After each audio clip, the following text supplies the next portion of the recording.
My wife slept with her boss, then secretly transferred $250, $0 of our inheritance into her sister's account. Now she's trying to evict me from the house and fight over the estate in court. Hello everyone. Dear listeners, please share your thoughts in the comments section below. And don't forget to like, share, and subscribe. Now, let's begin the video. Using a throwaway for obvious reasons with certain specifics modified to preserve anonymity. I never thought I'd be the guy writing about how my wife, Lisa, turned out to be the biggest nightmare I ever married. Things seemed normal at first, married for 10 years, 2 kids, a nice house in the suburbs. We had our routines, our little arguments, but nothing that made me suspicious. Then, out of nowhere, everything started to unravel in the most brutal way. One day, I found out Lisa had been sleeping with her boss, Mark, and she wasn't even trying to hide it. The crazy part.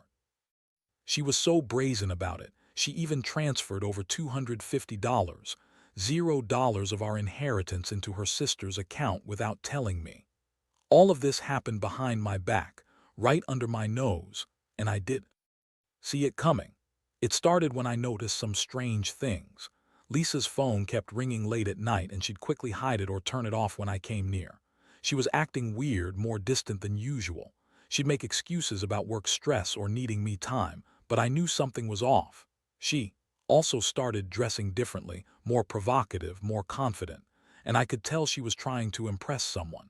It didn't sit right, but I kept telling myself I was overthinking. Maybe she was just tired or going through menopause or something. Then I stumbled onto the real bombshell. I was cleaning up the house one Saturday afternoon, just doing my usual routine when I found a series of emails on her laptop. They were from Mark, the boss, talking about how much he wanted her and how they needed to meet again soon.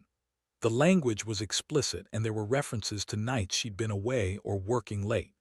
My stomach dropped. I felt like I'd been punched in the gut. How could she do this? After everything we built, our family, our home, our future. But that wasn't all. I also found a bank statement hidden in her email drafts.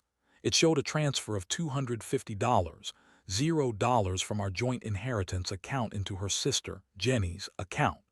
Jenny's always been tight with money, but I never thought Lisa would use her for something like this. When I confronted her about it, she lied, of course.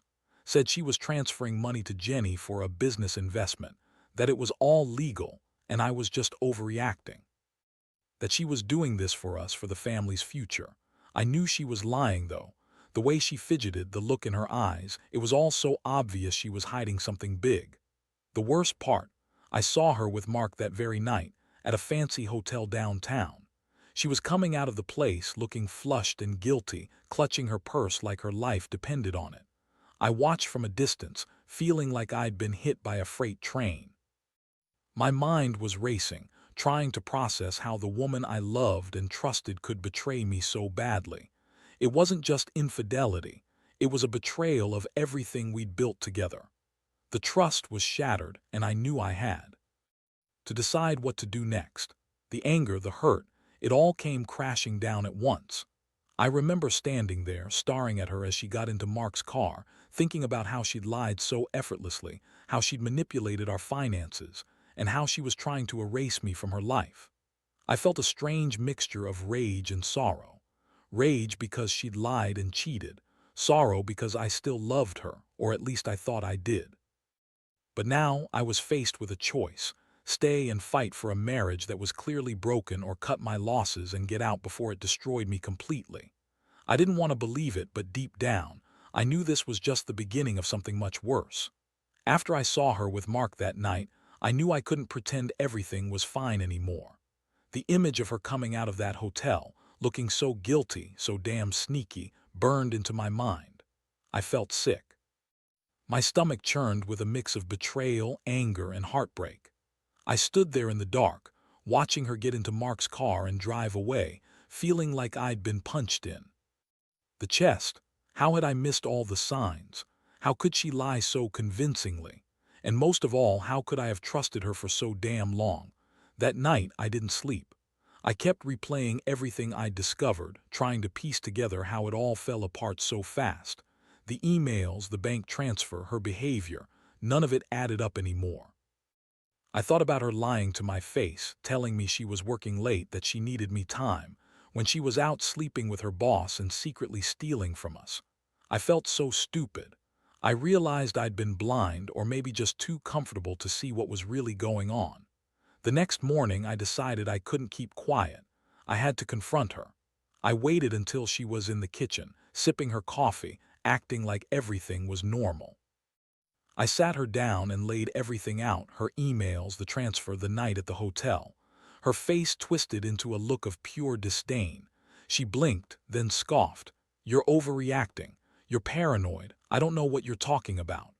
That was her usual line, like she thought I was stupid for digging into her stuff, but I wasn't stupid. I knew she'd been lying, and I had proof. Her reaction made my blood boil. She started to get defensive, claiming I was jealous, insecure, that Mark was just a colleague, and that I was imagining things. She said she loved me, that she'd never cheat, and that I was just suspicious because I didn't trust her anymore. It was the same bullshit she'd been feeding me for months, but I could see through it now. Her eyes were cold, calculating. She was trying to manipulate me into doubting myself, into thinking I was the crazy one. That's what made me angriest: her lies, her games, the way she thought she could just keep spinning stories to cover her tracks. I felt a burning sense of betrayal. All those years, all those promises we made. I'd been a good husband, worked hard, provided everything she needed. And this? Sleeping with her boss, stealing from us, trying to toss me out of our house like I was some kind of obstacle. It was too much. I couldn't believe I'd been so blind, so naive. My mind was racing with rage, but also with sadness. I thought about the kids, about what this meant for our family. I wondered if I should just walk away or fight back. But I knew one thing for sure: I couldn't just let her get away with it, not without a fight. I decided I'd gather evidence, confront her more aggressively, and figure out how deep her lies went. I wanted to see how far she'd go to keep her secret, to protect herself. I knew I'd have to be smart. She was manipulative, and I couldn't let her spin her way out of this. I also started to think about the money, the inheritance she stole, and what I could do about it. I wasn't just going to sit back and take this. No, I was going to make her pay for what she did, one way or another. That day I started planning. I contacted a lawyer, got access to our financial records, and began to prepare myself for what was coming. I knew she'd try to fight me over the house, the estate, everything we owned. She'd try to push me out, claim I was unstable or unfit. But I had proof now: her emails, the bank transfer, the hotel pictures. I was ready to fight for what was mine, and I was going to make sure she couldn't lie her way out of this. The betrayal cut deep, but I was determined not to let her get away with it without consequences. I also realized I had to be careful. Lisa was a bitch. She always had a way of twisting things to her advantage. I couldn't let her manipulate the situation or turn the kids against me. I needed to stay calm, gather everything I could, and be strategic about how I handled her. I knew she'd be coming at me hard, trying to deny everything, maybe even turn the kids against me. But I wasn't going to let her win that easily. I had enough evidence, and I was ready to fight for my rights and dignity. It was the beginning of a long, ugly battle, and I knew I'd have to stay strong if I wanted to come out of this with some shred of my self-respect intact. Over the next few days, I threw myself into gathering everything I could to prove Lisa's lies and her financial betrayal. I hired a private investigator, just to be sure, someone who could follow her without raising suspicion. I also went through our bank statements, emails, and texts, trying to connect all the dots. The more I uncovered, the angrier I got. She had been sneaking around for months, sleeping with her boss, secretly transferring money, and lying about everything. It was like she was trying to erase me, erase our life together, piece by piece. Meanwhile, Lisa kept up her act, acting innocent when I confronted her again. She'd cry, call me paranoid, accuse me of not trusting her. She'd say I was overreacting because I was insecure or jealous. That bitch was good at spinning stories, but I wasn't buying any of it anymore. I saw through her lies, and I knew she was planning her next move. I had to be ready for her to do something drastic, especially since she was trying to evict me from the house and fight me over the estate. One day, I caught her trying to make a power move. She called the lawyer she'd hired, trying to get a restraining order against me, claiming I was emotionally unstable and that I was threatening her. I couldn't believe her audacity. She was trying to paint me as the villain, like I was the one cheating and stealing. That made me realize I had to act fast. If she was already trying to turn the courts against me, I needed to be even more strategic. I started documenting everything: her lies, her manipulations, her attempts to control the situation. I also started secretly recording conversations when she didn't know. I wanted proof of her lies, her threats, her attempts to blackmail me into giving her everything. I didn't want to just confront her blindly. I wanted to be ready to fight legally if it came to that. I knew she'd try to claim I was abusive or unstable, just like she did with the restraining order. But I had enough evidence to show she was the one manipulating, lying, and stealing from us. Then came the day she tried to push me out of the house. She showed up with movers, claiming she had the legal right to evict me now that she was the owner, thanks to her sneaky court filings. I was furious.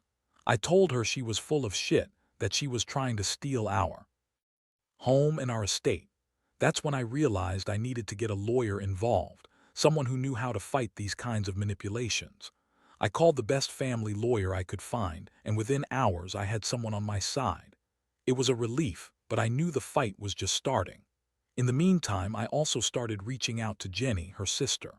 I wanted to get her side of the story, see if she knew about the transfer, about Lisa's lies, or if she was just as blindsided as I was.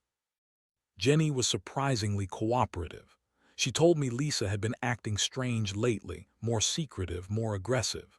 She said she didn't know about the money transfer until I told her. That was a small victory. I had allies now, even if they didn't realize how deep Lisa's lies went. I kept thinking about how much damage Lisa had caused, not just to me but to our family. How far she was willing to go to cover her tracks. The most shocking moment came when I found out Lisa had been planning to take everything. Our house, the estate, the kids. She was trying to set it up so I'd be left with nothing. She'd already started moving her stuff out and she had the legal papers to back her up. I was furious, but I was also determined. I wasn't going to let her get away with this. I had to fight her in court, and I was ready to do whatever it took. I knew I had the evidence and I knew I had the moral high ground. But more than anything, I felt betrayed by her, by the woman I thought I knew, by the person I'd trusted with my life. I also realized that this wasn't just about money or a house anymore. It was about my dignity, my respect, my future. I had to stand up for myself, even if it meant losing her, losing the marriage I thought was forever. I'd been blindsided, yes, but I was not going down without a fight. The next step was clear. I was going to take her to court, fight for my rights, and make damn sure she paid for what she'd done. I wasn't just going to let her walk away with everything she wanted. She was going to have to face the consequences of her betrayal. The court date finally came faster than I expected. I spent sleepless nights preparing my case, gathering every piece of evidence I could find: emails, bank statements, recordings, everything.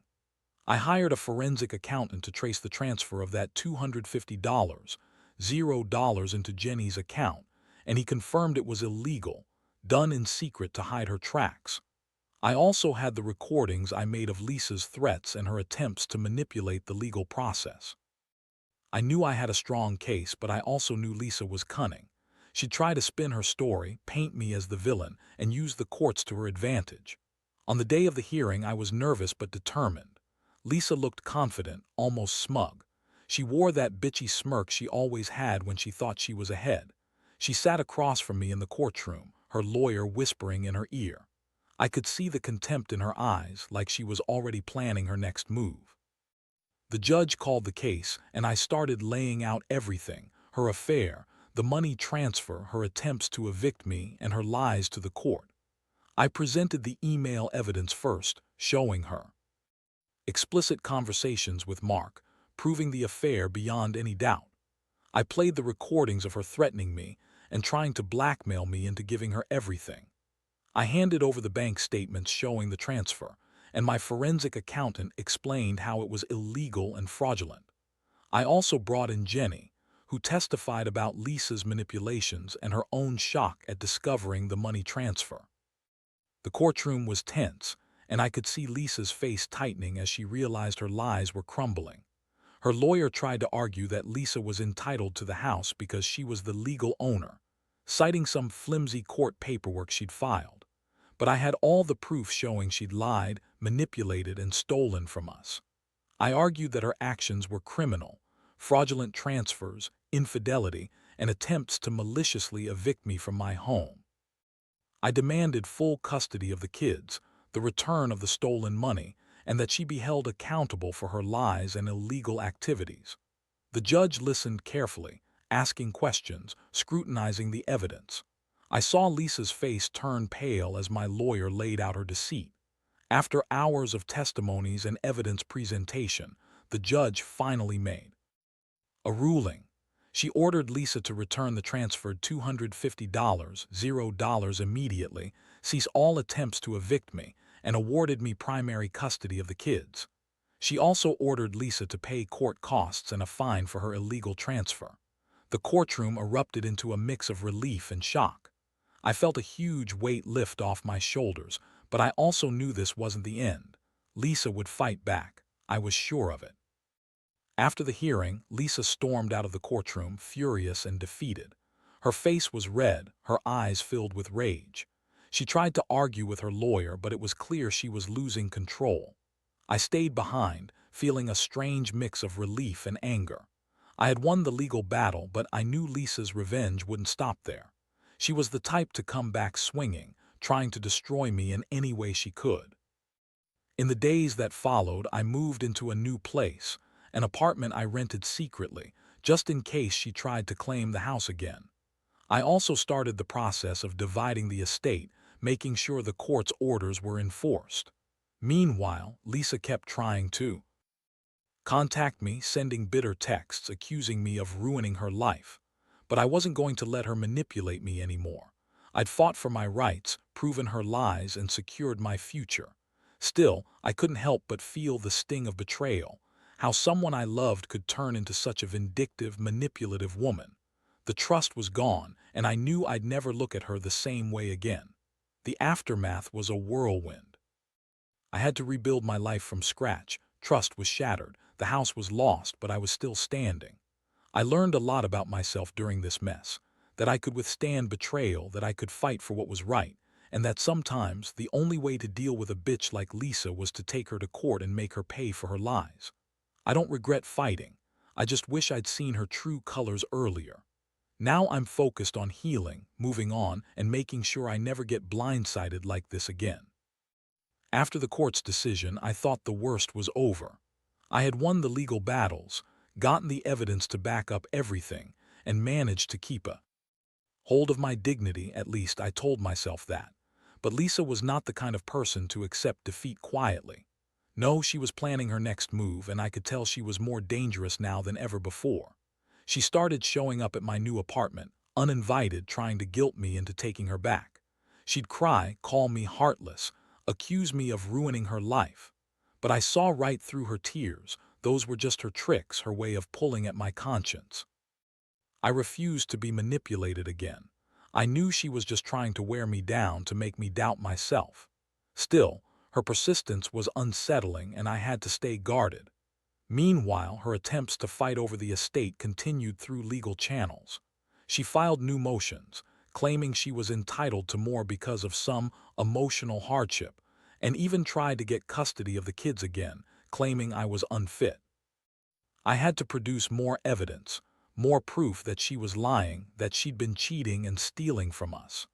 I worked closely with my lawyer, preparing responses to her every move, making sure I stayed one step ahead. It was during this period that I learned Lisa had secretly hired her own private investigator, trying to find dirt on me, anything to turn the courts or the police against me. I found out because I got a tip from someone I'd hired to watch her. Turns out she'd been digging into my past, trying to find some scandal or weakness to exploit. I was furious. Not only was she cheating and stealing from me, but now she was trying to destroy my reputation. I kept my cool, though. I knew I had to be strategic, stay calm, and not let her bait me into doing something stupid. One night she showed up again, this time more aggressive. She threatened to drag me through the mud in court, to make my life hell if I didn't give her what she wanted. It was a clear attempt to intimidate me, to make me back down. But I'd been through too much to let her manipulate me anymore. I recorded the whole encounter, just in case she tried to claim I was threatening her. I wanted to keep all my bases covered. The more she pushed, the more I realized her game was desperation. She was angry, humiliated, and cornered. So she lashed out, trying to throw accusations, trying to make me look bad, but I refused to take the bait. I stayed focused on my goal, protecting myself, my kids, and my future. I knew she'd keep fighting, but I also knew I had the upper hand now. I had the court's backing, the evidence, and my own sanity. At this point, I started thinking about my next steps.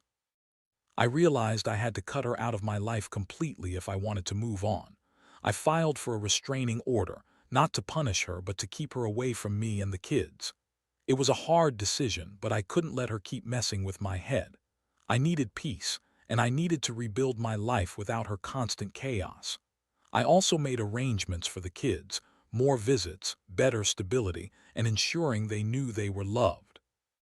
I didn't want them to grow up thinking their mother was some villain, but I also had to protect them from her manipulations. It was a delicate balance, but I was determined to do what was best for them. Looking back, I realized that this entire ordeal has changed me forever. I learned that betrayal can come from the people you trust the most, and that sometimes you have to fight dirty just to survive. I've become more cautious, more guarded, less naive about the people around me. And I've learned that even when everything falls apart, you have to stay strong, keep fighting, and never let a manipulative bitch like Lisa win without a fight. The scars are still there, but I'm healing. And I'm never letting someone do that to me again. Now looking back, I realize how much all of this has changed me, and honestly, I don't regret fighting for what's right.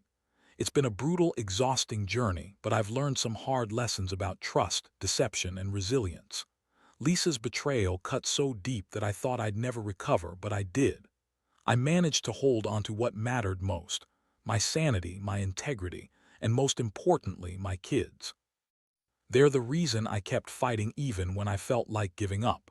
The biggest thing I've come to understand is that some people are just wired differently.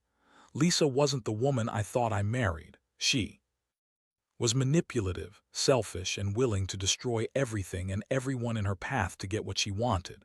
It's a harsh truth, but acknowledging it helped me move forward. I've learned that in life, you can't always trust the person who's supposed to love you, and sometimes the only way to protect yourself is to fight back hard and not let anyone take advantage of you. Since the court ruling, I've been working on rebuilding my life. I've taken control of my finances, built new boundaries, and made sure I'm not vulnerable anymore. I've also started therapy, something I recommend to anyone who's been through a betrayal like this. It's helped me process the anger, the sadness, and the disappointment.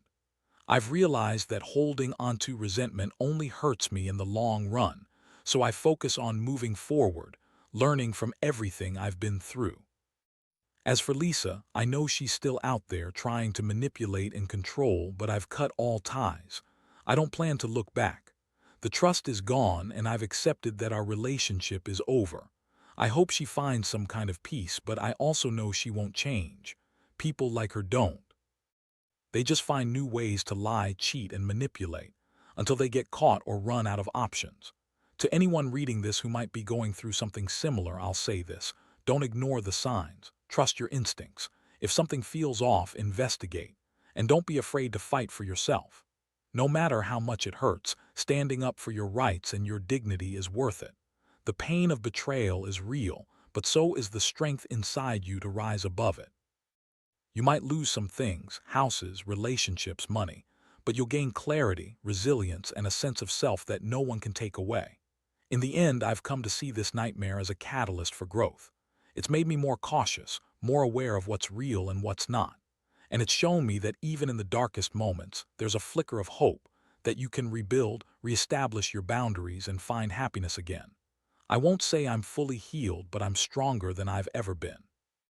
And for anyone else out there who's fighting their own battles, keep going. You're not alone, and justice, in whatever form it takes, will find its way too. You if you stay true to yourself.